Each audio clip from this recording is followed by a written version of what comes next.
And Steve and Sean. That's what happens when you roll from you do it. Roll.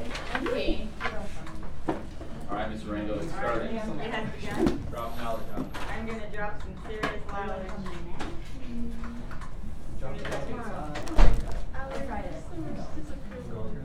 You're so disapproval. So sorry.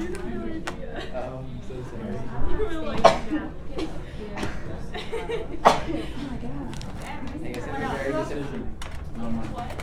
Steve. I got Steve and I got. And Jennifer and my side said that's kind of sad. You should believe that people do it. They don't believe in Chicago. So the plan is, we're going to get through this and then I'll hand back your test because I forgot to do that on Monday. You don't want to do that. I already put them in the computer. Oh, so much fun.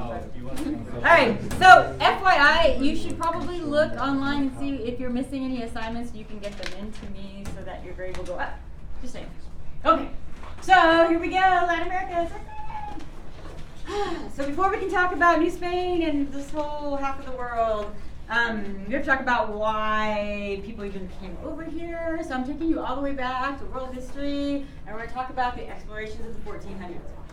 The guy who's important to any of you because you live in this half of the world is not Columbus, because before Columbus there's Prince Henry of Portugal. His thought was we, as Portugal, should be making a lot of money with trade, and the hot places to trade are like India and China, and the only way to get there is to walk. So it takes a while, because you gotta walk with a horse all the way to China from Portugal. So it'd be a lot faster if we could go there by boat. Not rocket ship, because I know that's what y'all was thinking, by boat. So the only problem with that is we actually don't know, like, how big Africa really is. So you have like Europe, which is going to be my lovely map. Look, oh look, there's Italy. All right, here we go. And then this, yeah, we know about India. All right, we know about this much Africa because here's like the Sahara Desert, and people go in and they never come out. So we really don't know how big Africa is. So his thought is that I feel like controlling it. His thought is, if we're Portugal and we're here, and this is India and that's here, then we could just sail around Africa and get there really fast, and then we could like dominate the trade industry. Yeah. So he creates a naval academy, which is what's up here.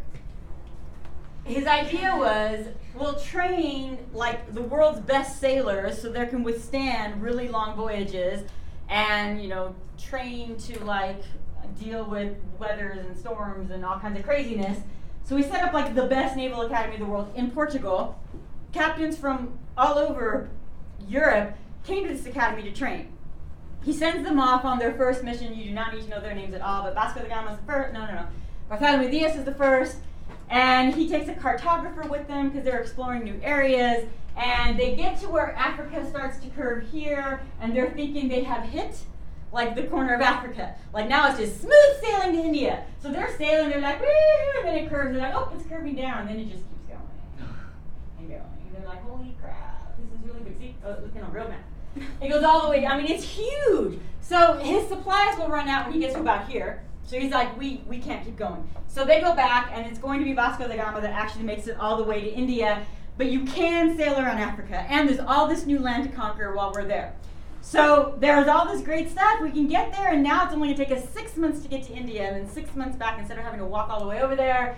So this is great, yay! This is when Columbus is on the scene. Columbus went to the academy. He is one of the captains who trained in the academy in Portugal. He's Italian. So Columbus has the idea that you can get there a lot faster. I mean, if that's the entire world, which is what they thought, then it would be a lot faster and make sense, since scientific theory at the time was that the earth was round, which is what most people believed at the time. Then logic would say, if you leave this way, you'll end up this way. So if we sail west from Portugal, we'll swoop all the way around the world, and we'll end up in China and India. So it's what he wants to do. He wants to be the first man to sail around the world that way. So he is Italian. He goes to the leader of Italy to get financing, and the Italian leader was like, "No, you will be crazy. Get away from me." So he left, and he went to France, and the French king was like, "You are a stupid little man. I spit on you." So he went to Spain and talks to Ferdinand and Isabel, and they're like, "Hey, that's actually not a bad idea." So they give him or lend him 3 ships and 3 crews and say, "Go ahead." And so he gets financing from Spain, and he is the one who's going to sail west, financed by Spain. I know you already know the story of Columbus. Like 2.5 months in, they had found nothing. It was supposed to take him a month to get there. They've run out of supplies. Men are dying from scurvy. There's a mutiny on one of the ships. It is not like smooth sailing. And then 3 months later, they finally see land, and they're so happy. And they thought they landed here on an island off the coast of India or in the Indies, and that's where they originally thought they landed until they met the natives, who yes, they did call Indians because they thought they were in the Indies. But then it turns out that people who had been to India before on the crew were like, they're not speaking the right language, they don't look the same, and they realized, cruising around a little bit more, they have discovered a new world, an entire new continent. So he goes back to Spain, taking some of these new amazing fruits and kidnapping some of the Indians for show and tell. Look at what we found. Goes to Ferdinand and Isabella, and Spain is so excited that there's this brand new continent that they claim is theirs. So Portugal, who has this academy, is like, well, actually, it's kind of like finders keepers. So the land that you have found thus far is yours, but there's a whole continent out there, and we're going. And Portugal has like way more ships and way more trained sailors than any other country. And Spain was like, no, you can't have it, it's ours. And Portugal was like, well, you got to beat us there. And Spain knew they couldn't. So Spain does what all good people do when they don't get what they want. They go to the Pope. And they're like, this isn't fair, they're trying to take our land. And the Pope, who has Spanish ties, is like, now, don't you worry about it. We'll fix this. I will divide the new world between Spain and Portugal. And they're both like, okay. So, I don't have enough room to draw the United... Oh, okay, well, we'll just draw it here. So the new world starts with Canada, goes down to Argentina. New world.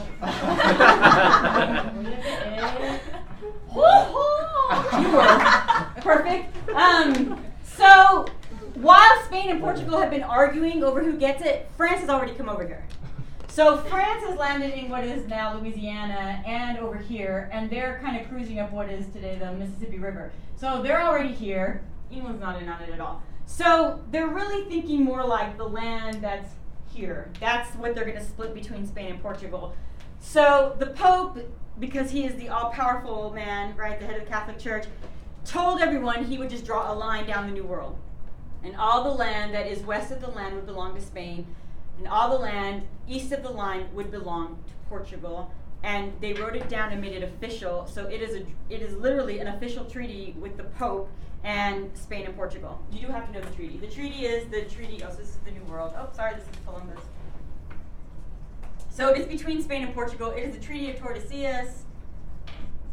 And it divides the New World between Spain and Portugal. And I know you kind of already know this, but he drew the line like this. He was like, okay, there's all this land that goes all like this, all this land, so I'll draw the line like this. So all the land east of it, which is not very much, becomes New Portugal, which is why Brazil speaks Portuguese and nowhere else does. And Argentina, all the way up through Mexico, all speak Spanish, because all that land was given to Spain as a result of the Treaty of Tordesillas. So Spain refers to their land as New Spain. So today it's all about New Spain. So we're doing the big picture New Spain, and then tomorrow we will focus just on Mexico, and the rest of it will just be Mexico. All right, so that's a lot of land. I mean, it's huge. It's from the top of California, where like San Francisco Bay is, all the way down through the tip of Argentina. It is a huge land. Lots of Indian people already live there. So Spain knew in order to make the land theirs, they would have to conquer the Indians who live there. So the men that they sent to conquer, which are called conquistadors or conquerors, are sent with that purpose. Like, the land belongs to Spain, and you need to basically beat the Indians into submission, that it is now Spain's land. So the conquerors that go there, they're there with that mission. Their mission is to conquer that land from the natives who live there. As a reward for their service, the conquistadors are each given huge land grants. Huge. Like, hey, you get a piece of land the size of like Rhode Island. That's yours. And you can do whatever you want to with it. And as part of the deal, all the Indian natives who live there belong to you. So everything in that area of land is yours. And so these huge land grants that are given to the conquerors and to the top generals who helped fight and conquer the Indians. You do have to know the word because you will see it repeated in your book. It's called an encomienda. And it is a large land grant. And it is given to the conquistadors, to the top generals, to the people who were the ones responsible for defeating the Indians. Huge, like the size of Rhode Island. I mean, a huge piece of land, and everything in it belongs to them. Well, there's a lot of Native Americans who live there. So the encomiendas were supposed to originally, they were meant to be a symbiotic relationship. Like, this land belongs to me now, and you are my people, so you will provide me labor, or you will provide me farm produce, and in exchange, I will protect you from other Indians. I will protect you from any invaders. I will take care of, make sure there's doctors. I will take care of you, and you provide me labor. And I will, by the way, make you a Christian and save your soul while we're at it. So it's supposed to be both ways. It's supposed to be that the Indians who live there are giving their labor to their leader, and their leader is supposed to protect them and doctor them and save their souls. But most of you kind of know mankind. Most of the conquerors who came there, I mean, they came there because they were supposed to defeat the Indians. So once they defeated the Indians, they have no intention of taking care of them, providing for them. It was more like, you're my slave, and that's the way it's going to be, and the Indians are going to fight back, and they're not okay with, this used to be my land, now I have to give it to you and work for you. So it doesn't work very well. But the Indians are no match for the Spanish army. So they are defeated. And so some leave, some become wanderers and nomadic, and those who choose to stay agree. Like, all right, fine, I'll work, and as long as you take care, you'll make sure, leave my family alone. I'll give you a tribute, leave my family alone. And that's kind of the way it turned into. So it turned into more like, I'll stay on this land and give you a tribute if you leave us alone. So the idea of this sort of symbiotic relationship kind of dissipates and it goes away. And instead what you have is you have a landowner who owns a huge tract of land, and kind of similar to sharecropping, they would, if the Indians lived there, they would give them a huge part of their produce in exchange for being allowed to stay on the land. And it turns more into what we call a hacienda. So a big ranch. So it goes from this sort of different relationship that was supposed to be there between the ones who ran the encomiendas to more like, I'm just a big ranch hand and these are the people who work for me. Okay. Even with all the Indians who work there, there aren't enough Indians who know field work, who know farming or mining. So the Spanish brought a lot of workers with them, male workers with them. And because they're not allowed to marry women of stature, their only other option is to marry Indians. And they did. And it's encouraged. So you have the sort of elite whites who are encouraging their laborers to marry Indian women, because the more people who live there, the more workers you have. And they're not slaves, they can leave. But where would they go? The only other option is just to move to another hacienda. So most of them stay. And so you have a very different set of people than you do anywhere else in the New World. So I have to talk about the classes. You are born into a class, and that's where you will be your whole life. It's like a caste system. You can't marry out of it. You can't move up into another class. You are stuck with whatever it says on your birth certificate. So when they write out your birth certificate, they have to write what class you are on your birth certificate, and that is literally your birthright forever. It can mark you forever, or it can be great forever, but it is what determines what jobs you are eligible for, what you can and cannot do in the new world. So that birth certificate is like your lifeblood. It determines everything. So the classes go like this. The highest class, and you have to be born into it. Remember, you can't marry up into it. Highest class, absolutely, is the peninsulares. I'll say it in English. Peninsulares. Peninsulares. So these are the people born in Spain. So like my dad is born in Spain. So he would be a peninsular. Comes here. Originally, only peninsulares could have government jobs. They are the only ones who ran the church. They're the only ones that had the top jobs here. They had to be born in Spain. That was the only way you could ever hope to have one of the best jobs here. Creoles. You are correct. We are moving into the next highest class. Still a really good class, and that is the Creoles. Creoles. Creoles. It sounds like a crayon. These are American-born Europeans. I guess I could put Spaniards since we're talking about New Spain.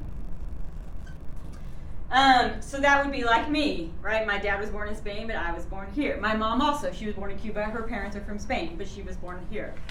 So this is Creole. Now, what will happen within 100 years is that peninsulares are just kind of gone. People who are born in Spain stay there. And then the people who have moved here have kids, and they're all Creoles. So eventually the peninsular class kind of disappears, and Creoles are the top class. So they eventually become the ones who are top government jobs. They're the top in the church. They're the top of everything. And they are incredibly elitist. Incredibly. They will not allow their children to marry outside of their class. Because if they do, if they marry a lower class, their children will not be Creole. And their children will never be able to serve in top government jobs. So they are very elitist, very picky about who their children are allowed to marry. Because if they don't marry a Creole and they have children, then the child will never be a Creole. You have to be born a Creole from American-born Spaniards to be considered Creole. So like my kids would still be considered Creole if I married another Creole. If I married a lower class, which we have several. By the way, there are hundreds of classes. Just hundreds. I'm giving you the main ones. So the next highest class is mestizo. Can I just show you? European and Indian mix. So a lot of the household servants who were brought here, or field workers who were brought here from Spain, who married Indian women, had children, and their children are all mestizo. So third highest class, still not bad, right? You're still up there. You just will never, because you still have white blood in you, so you can't serve in the top echelons of government, but you can still get a government job because you do have white blood in you. You do have Spaniard blood in you. Mulatto. Next one, the mulatto, which is European, so they still have white blood in them as well, and African. We do not have a huge African population in Mexico. Unlike England, we did not bring a lot of slaves because we had so many Indian laborers in New Spain. There is a very small African group that was brought in as slaves, but it is really significantly small. So the mulatto class is really small in Mexico. It's a little bit bigger in the Caribbean. So if you look at Cuba, or if you look at other places in the Caribbean, you'll see a bigger mixture of mulattoes, but not in most of New Spain, including Mexico. But there's still white blood in you. It's on your birth certificate that you're mulatto, which means you're mixed white and African. So the next race down is Indian. If you're a pure-blooded Indian, you don't have any white blood in you, then you can't serve in any government position, but you're still considered a higher class than the other two. This one is called Zambo. It is Indian and African.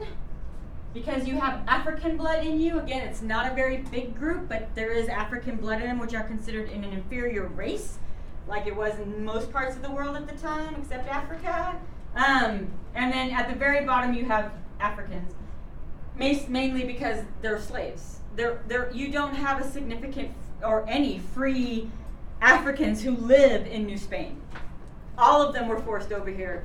Whereas in America, you have several who bought their freedom. You don't have that in Mexico or in most of Latin America or Argentina.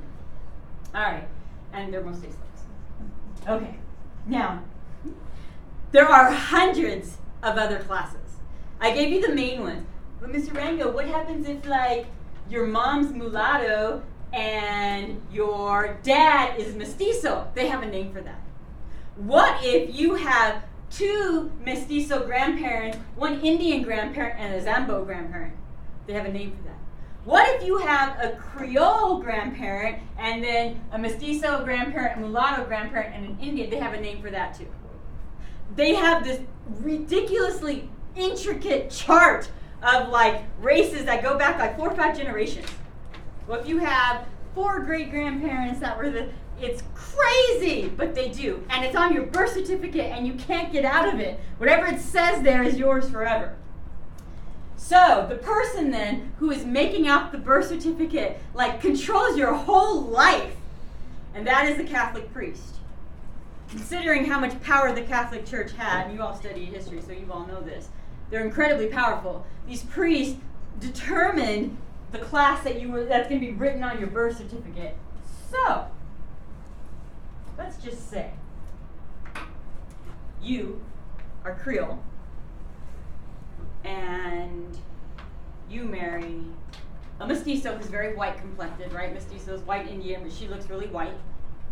And you have a child. Now, technically, your child cannot be Creole because your wife is mestizo. But you have a lot of money. No. So the priest shows up at the birth. Your child looks pretty white. You're like, we really, really, really want Creole on the birth certificate. And the priest is like, well, I mean, your wife, I've seen her birth certificate and she's not. And you're like, no, we really, really want Creole on it. And, we'll give you $50,000. Okay. So they do. All they have to do is sign it. $50,000. You all know, because you all studied world history, that the Catholic Church was incredibly corrupt. So it was not hard. Now, understand, okay, if you're African and Zambo, you're not going to be like, we want our child to be Creole. All right? They're going to be like, okay, your kid is dark. Like, I'm not putting my name on that birth certificate. It's not going to happen. Besides, they wouldn't have enough money to pay anyways. But the upper do have the money. So they could probably swing the Creole, or at the very least, swing a mestizo and nothing lower. So there is some corruption in this as well, because that's the way it goes. So there you go. So your whole future is determined at birth by one man, Catholic priest. Okay, so let's talk about where you live. So those of you who are born or have visited any Latin American city, anywhere from even from LA down, anywhere, pick a city. Go to Mexico City, go to a tiny little town in San Miguel de Allende, go anywhere you want. In any Latin American country, they are all set up the same. All of them, including LA, of course it's been destroyed, but include all of them. They're all set up the same. Every single city in New Spain has a central plaza. All of them. Oh, yeah. All of them. I don't care where you go, still they're like this. They have a central plaza. In the central plaza is the government building, which in today, it's been so many hundreds of years, maybe the original government building is gone or has been relocated. All right, but they do have a government building like City Hall for the town, and they have a church. Yeah. They all have one. All right, you're all nodding like, yes, I have been there in Arango. I know. They're all built the same way. Now, still to this day, most Spanish cities in Latin America still, every Saturday, have a farmer's market at the Central Plaza. There's a park, local vendors come with their goods, local people come and shop every Saturday. It has been this way for 400 years. Now, if you're going to Mexico City, their original Central Plaza, I don't even know if it's still around. And their government building is no longer there. They still have it though in all the cities. They're there. Because that's what happens every Saturday. That's what you do on Saturday. You go, you buy your produce. You buy weird trinkets and strange things from local vendors. It's very fun. Because every city has to have a church. Every church has to have a priest. Now, those of you who are religious, where you go to church every Sunday and it's a big part of your life, Catholic priests are a little unique among a lot of Christian denominations in that you cannot become a priest without going to seminary. In many Christian denominations, you can go to seminary and become a minister, but you don't have to. I mean, there's a lot of denominations where you can actually get your minister license on the internet, but Catholics are not. You have to go to college to become a priest. You have to, or else you cannot become a priest, which becomes problematic in the New World because there's no colleges here. So therefore, in order to become a priest, you have to travel to Spain to become a priest. And it's at least a minimum 2-year program. And we're building so many cities across America, and we need so many priests that it's illogical to send them all to Spain to come here. So the first university in this half of the world is not Harvard. First university in this half of the world had one purpose, and that was to train priests, and that is the University of Mexico.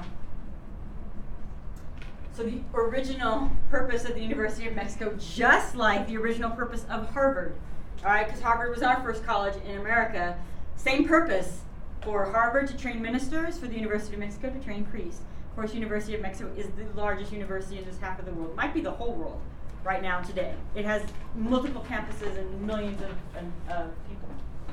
All right, the year is 1551. I don't really care that you know the year. All right, so you all go to church. Y'all go to church. It's not optional. You go to church.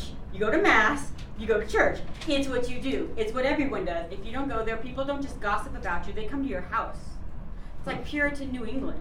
They do. Everyone. It is a huge social gathering. It is a huge part of your life. But it's different.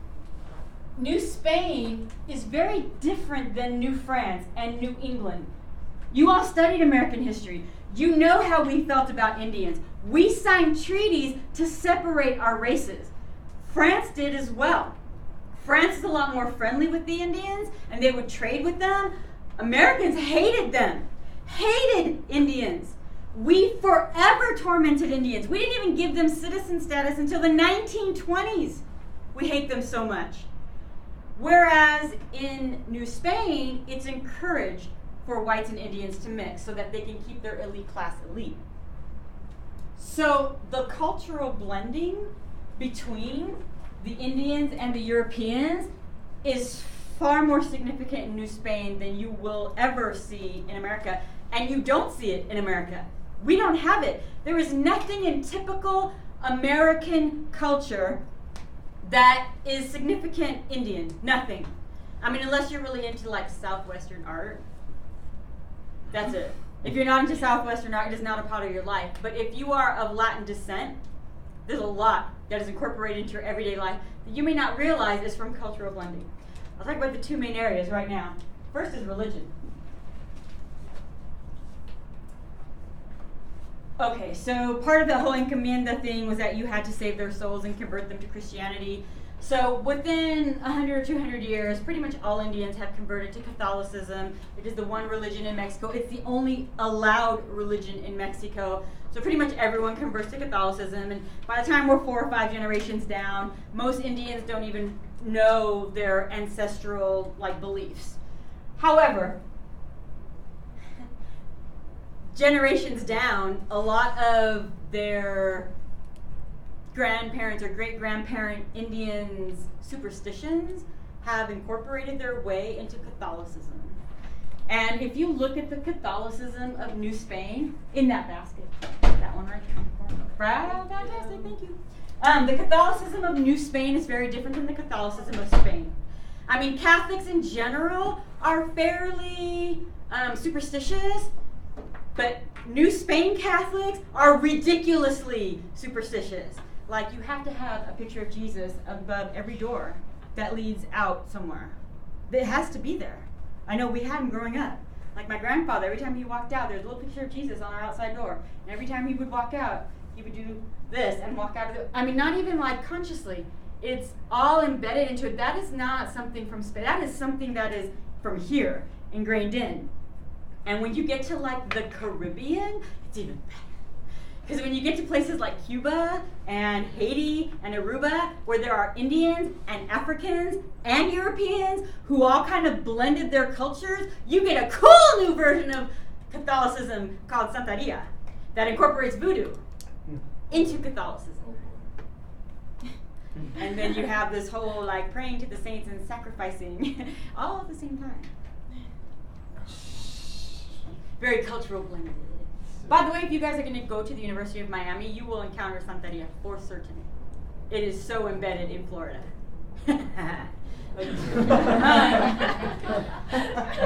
Probably the place you notice it the most is food, and you have probably never thought of this, but I have to tell you this. All right, what you think of when you think of Mexican food here in America, you go to a Mexican restaurant, hey, we're going to Lindo Michoacan after school. And the food that you just take for granted as Mexican food is a mixture of Spaniard and Indian food. Now, if you don't believe me, I have to tell you the story because this is 100% true. So my dad's from Spain. My mom's from Cuba, but her parents were from Spain. So mostly the food that I ate growing up was Spaniard. So for Spaniards, I have to explain to you what a tortilla is. If you go to Spain and you order a tortilla, this is what you get. They make an omelet. But it's not an omelet like what you get at Denny's. So first, here's what they do. They cube up ham, chorizo, bell peppers, onions, and then they cube up potatoes with the little pieces like this, and they cook it all. And then they put it in a big pan about this fat, huge pan, and then they scramble eggs and put it in, so it's like a big fat omelet, till it's kind of hard, then they flip it. So it's hard enough that when you slide it out, you cut it into slices like this and serve it. So it's got potatoes and meat and green peppers and onions and stuff like that. It's really good. Anyways, that's a tortilla to me. What I grew up with, this is a tortilla. So when I'm in 3rd grade, this girl moved in 2 houses down. She was Mexican. And she was like, you should come over to my house tonight. We're having tacos. I'm like, I've never heard of tacos. I'm like, what's a taco? And she's like, you know, it's like a hard tortilla. And you fold it and you put meat and lettuce. And I'm like envisioning a tortilla, like an omelet, and with like meat and lettuce and cheese, and I'm like, lettuce? Like, could you imagine? Like, I was like, okay. And so then I went there and they had tacos, and I was like, what's this? And she's like, it's a taco. I'm like, no, what's this? And she's like, it's a tortilla. I'm like, that's not a tortilla. She's like, what are you talking about? Yeah, it's a tortilla. I came home like, what? And I was like, they don't know what they're talking about. My mom's like, no, it's in Mexico, blah, blah, blah. I was like, oh. Weird. So, salsa, to me, growing up, still to this day, because my dad still makes it, salsa in Spain is nothing like salsa in Mexico. So if you go to Spain, you're like, I want some salsa, you are not going to get what you would get in a Mexican restaurant. Salsa, Spaniard salsa, is tomato, of course, based, right? Tomato sauce based. But it is garlic and onion and peppers is what's in there. It's not spicy. No oregano, but it's much closer to Italian sauce than it is to Mexican salsa because it's not spicy. It's not meant to be spicy. It's the base of many of their dishes. So coming over here, Spaniards, of course, conquered the Indians, and tortillas, right, are Indian. And Spaniards loved them. So they mixed all of it together. That's why you get these tortillas that were never made with salsa. Indians didn't have salsa. That's not an Indian food. But if you combine it, then you have all these cool things like enchiladas. Are you? Oh, hey, Sandra, what's up? What is she? Oh, I'm okay. All right, cool. All right, so are you also like hungry now? Yes. Yeah, me too. All right, so anyway, so the biggest place you see the cultural blending is in food, and it is obviously transparent. And by the way, if you go down to Argentina, they do not know what a tortilla is. I mean, Buenos Aires, they have Mexican restaurants and stuff, but if you go to the inwards of Argentina, and because I have done this, because I had a friend who's from Argentina, and we went to visit her family in a little town called Puerto Rico. It's this big, like one stop sign, all right? And we were trying to explain to them what a tortilla was, and they were like, what? So the second time we went, we brought tortillas. They were just like, what is this? So anyways, okay. So, because their Indians didn't have tortillas. Okay, so there you go. So we have a cultural blending. It is different than France. So France, when they came in, they conquered Louisiana up the Mississippi River to Canada. They would trade with Indians, but there is no cultural blending. You don't see it in the French quarters of New France. And of course, you already know English history. All right, there is no cultural blending. There is no blending in foods. There is no blending of religion. There is no blending of anything. If we could have wiped them out, we would have. Okay, see, sad face cultural blending. So, there is, of course, one kind of bad thing that comes from cultural blending as well, is that when you share everything, including disease. Yay! So, disease spreads pretty rapidly. You all know among American Indians especially. However, because there was such a huge mestizo population, so many whites mixed with Indians, their children get the white immunities to disease, and disease does not spread as quickly through New Spain. So the initial Indians, yes, the conquerors who came, gone. But what you will see in America is such a dissemination, or just completely gone, entire tribes, when you don't have it quite as much in New Spain because there was so much mixing with white races. However, the last thing we're going to talk about this whole cultural blending thing is the family dynamic. It's also blended. So because we had so many mixings of whites and Indians in New Spain, it is a patriarchal society, and those of you of Latin descent will understand that it is still a patriarchal society. Okay, it is still, dad is the head of the house. He might ask your opinion or your wife, or his wife's opinion or anything, but ultimately he makes the decision. It is how it is. It is patriarchal, and you're kind of expected to obey that until you move out and have a husband, and then you should be conforming to whatever he says. And it is still like that in pretty much all of New Spain, and even here in America among Latin communities. So ladies, you will go from basically being under the rule of your father to the rule of your husband. And that's kind of how it was expected to be. Now, the way this is kind of a little different here than it is in actual Spain, that is how it is in Spain as well, by the way. What is a little bit different is a lot of Native American tribes here had very strict rules for their women. And if their women dishonored the tribe or their family in any way, a lot of Native American cultures literally beat their women, scalped them in some cases. It was really harsh punishment against women. And that is embedded into the new culture of New Spain. So what you have is a very patriarchal society where women are often beaten by their fathers and their husbands still. All right, it is still pretty common. Now, women had no rights at all. It is really only very recently in any part of the New Spain where you start seeing. Excuse the interruption, teachers, but would you please excuse the junior varsity and varsity flag football players if you have not already? They are to be dismissed immediately to prepare for their departure to their game against Las Vegas High School. Again, please excuse the junior varsity and varsity flag football players immediately now to prepare for the departure to the game. The roster of the names of the students is posted on your Valley High School 552 icon. Thank you. Bless me.